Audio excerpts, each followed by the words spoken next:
शुरू करते हैं पकोड़ा मिक्स की रेसिपी। 1 किलो बेसन में डालेंगे कोटी हुई मिर्च 2 टेबल स्पून,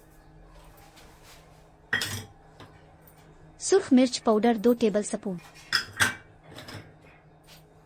धनिया पाउडर 2 टेबल स्पून, साबित जीरा 1.5 टेबल स्पून, लहसुन पाउडर 1 टेबल स्पून, मीठा सोडा 1 टीस्पून,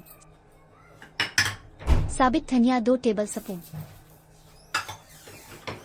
कारण फ्लोर 3 टेबल स्पून,